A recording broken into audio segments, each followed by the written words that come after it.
"You call that a gift? It's an insult." Lady Isabella Sterling's voice, usually a polished murmur, sliced through the elegant ballroom, echoing off the crystal chandeliers.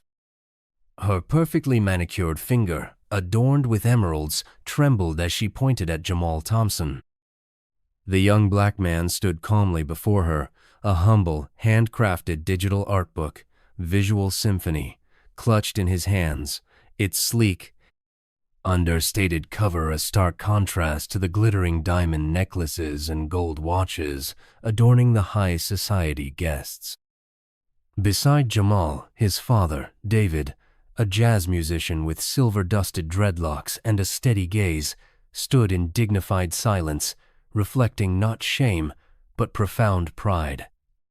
Whispers rippled through the gathered elite, shocked by Jamal's South Central roots, his bold presence, and now his unusual wedding gift to Charlotte, Lady Isabella's daughter. He had endured their subtle sneers, their sidelong glances, their elitist dismissal.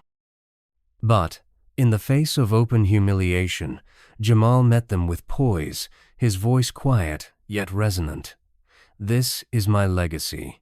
What was in that gift that turned gasps of scorn into a stunned hush, leaving some dazed and others deeply uncomfortable? The Sterling estate, nestled in the exclusive hills of Bel Air, loomed over Los Angeles like a monument to timeless grandeur. Its sprawling Mediterranean facade of sun-baked stucco and towering palms cast long shadows in the late afternoon. Inside, priceless art adorned gallery-like walls, and oil portraits of stern-faced ancestors, including Hollywood moguls and industrial titans, lined the hallways, their eyes seeming to judge every soul who dared cross the threshold. This was a dynasty built not just of wealth, but of an imagined, pristine lineage, a fortress of prestige that the Sterling family had guarded for generations. To them, heritage was everything. Lady Isabella Sterling, matriarch of this empire, moved with the calculated grace of a seasoned performer, her emerald silk dress shimmering, her charm a carefully wielded blade. Her husband, Lord Alistair, carried himself with the weight of that legacy, his tailored suits and precise demeanor reflecting a man accustomed to ultimate control. Their only daughter, Charlotte, 28, was the heir apparent, molded from childhood to uphold the Sterling standard, destined for a union that would amplify their name. Meanwhile, in a modest apartment nestled in the vibrant heart of South Central Los Angeles, Jamal Thompson sat at his cluttered desk, sketching on his digital tablet under the glow of a single monitor. The room pulsed with the city's rhythm. Canvases of vibrant street art leaned against walls, their bold lines capturing the pulse of his neighborhood. At 30, Jamal was a force of nature, his dark eyes sharp with determination, his hands steady as they traced intricate designs. A renowned digital artist, he had carved his path, his talent earning him national recognition for a campaign celebrating Black cultural heritage. His father, David, a jazz musician with calloused hands and a soulful saxophone, had raised him alone, teaching him to find beauty in struggle, to see value in the rhythm of community rather than the glitter of wealth. Jamal poured these lessons into his art, transforming his tablet into a canvas for the stories of his people. The news of Jamal and Charlotte's engagement had landed in the Sterling dining room like an uninvited tremor. Charlotte had relayed the scene, the opulent table, the crystal goblets, the air thick with anticipation turned sour.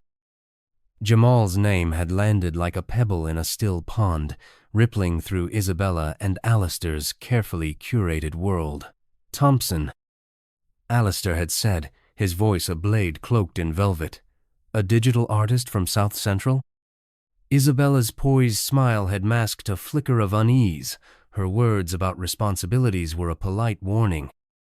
Jamal knew what was coming, a scrutiny that would dissect not just his work, but his very identity as a Black man from South Central. The Meet the Family dinner at the Sterling estate was a spectacle of veiled condescension. Isabella steered the conversation with practiced warmth. "Jamal, tell us about your digital art," she said, the word tinged with a subtle dismissal. Jamal, calm and unyielding, responded, "It's storytelling through visuals and interactive experiences. I craft narratives that connect people, whether it's a brand or a community."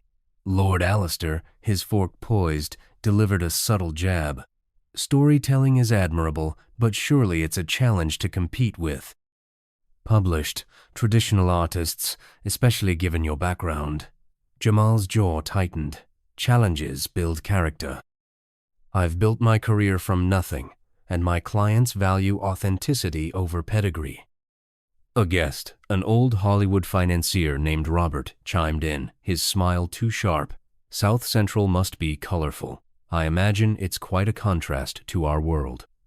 Jamal met his gaze. "Its vibrancy is its strength. It's where people create beauty from resilience. I carry that in my work and my life." His father, David, who had been quietly observing, spoke up. "Jamal's always had a gift for capturing what matters.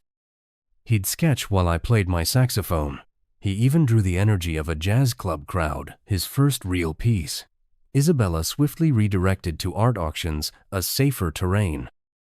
The pressure mounted during the wedding preparations. Eleanor, assuming full control, dictated every detail for the grand event at the Vibiana Cathedral in downtown LA.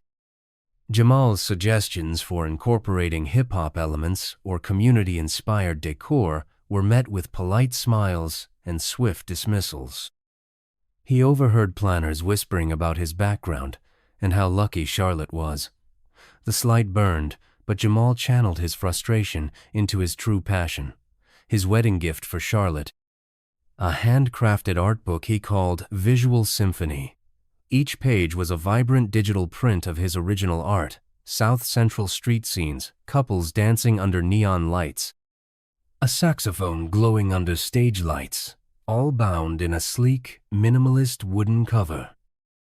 The twist: deep within the complex patterns on one page, a subtle, almost subliminal symbol was woven in, an obscure, forgotten emblem from an old Los Angeles industrial company long absorbed by Sterling Industries, a company founded on controversial land acquisitions and labor practices decades ago, a fact carefully whitewashed from the family's official history.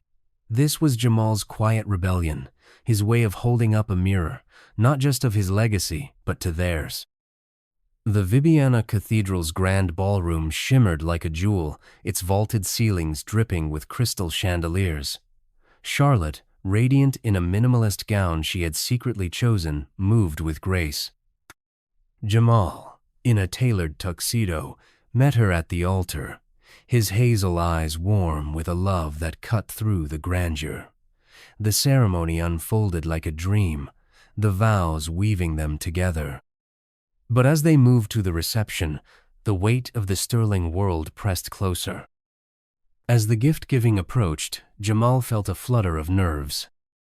Lady Isabella, resplendent in burgundy, addressed the room. "And now, a gift from the groom," she said, her tone neutral, but edged with skepticism. A server approached with Jamal's small, handcrafted wooden box. Muffled chuckles rippled from a few guests. "What's this, a craft project?" a woman whispered.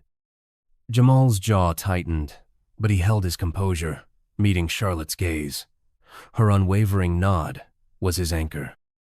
He stepped forward, the rustle of his suit a soft counterpoint to the orchestra's fading notes. "This is for Charlotte," Jamal said, his voice clear and resonant, cutting through the room's hum. "But it's also for everyone here, to show who I am and what I bring to this union." He lifted the box, revealing Visual Symphony. The crowd leaned forward, expecting something sentimental. Instead, Jamal held up a work of art, its pages bound in sleek leather, each one a vibrant testament to his world. "This is Visual Symphony," he declared, his voice steady but laced with passion. "It's our story, Charlotte's and mine, but it's also the story of where I come from, of South Central, of resilience and love that no wealth can measure. He opened the book, revealing a vibrant digital print of South Central's brownstones bathed in twilight, their windows glowing with life. Gasps softened the murmurs as he turned to a page depicting a couple dancing under a street lamp, their silhouettes intertwined in a dance of unity. "This is us," Jamal said, his eyes finding Charlotte. "A love that bridges worlds." He turned another page, revealing a dynamic scene of a South Central jazz club, its stage alive with musicians and swaying crowds. "This is my home," Jamal continued, his voice rising with pride. "A place where community thrives, where stories are told through music and art." His fingers lingered on a sketch of a saxophone, its curves gleaming under imagined stage lights, a tribute to his father, David. "This is my father's legacy, the rhythm that taught me to create." David, seated among the guests, met his son's gaze with a proud smile. Then, Jamal turned to the pivotal page. It featured an abstract yet deeply textured piece, a kaleidoscope of urban decay and rebirth, where subtle patterns, almost hidden, formed the forgotten emblem of the defunct Sterling Industries' original, controversial acquisition. "And this," Jamal continued, his voice softer but carrying immense weight, "is what legacy means to me. Not just what you accumulate, but the truths you acknowledge, the journey you take, and the love and strength you carry forward." The room fell silent. Lady Isabella's breath hitched. Her eyes, usually so sharp, glazed over, fixated on the subtle emblem on the page. A flicker of something unreadable, recognition, shame. A long-buried memory crossed her face, leaving her briefly dazed, her porcelain composure cracking. The polished smile on her lips froze, then slowly dissolved into a tight, almost pained line. Lord Alistair, beside her, gripped his glass, his stoic facade momentarily faltering under the palpable shift in the room's energy. Then, an unexpected voice cut through the silence. Victoria Hayes, a renowned art critic known for her sharp intellect and an encyclopedic knowledge of LA history, stood, her eyes wide with awe. "May I see that closer?" she asked, her voice trembling with excitement.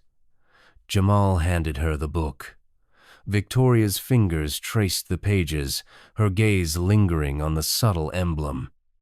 "This isn't just art," she declared loud enough for the room to hear. "It's a narrative, a living history woven with incredible detail. And this motif," she pointed to the subtle pattern. "This is a forgotten emblem of the old Sterling Industries from before its modern incarnation. This is a profound statement." Her words rippled through the crowd, stirring nods from some and deep discomfort from others. A man in a tuxedo, who had earlier scoffed at Jamal's background, shifted in his seat, his face flushed. The guests who had mocked him now sat in stunned silence, their assumptions shattered, some left dazed by the unexpected depth of the revelation. Jamal stood tall, his presence commanding the room. He was no longer the South Central boy they had dismissed. He was Jamal Thompson, a force whose story demanded respect. Charlotte rose, her eyes shining with pride as she took the book from Victoria. "Jamal," she said, her voice thick with emotion, "this is more than a gift. It's a testament to who you are, to what we are together." She turned to the guests, holding the book aloft. "This is my husband's legacy, and I'm honored to share it."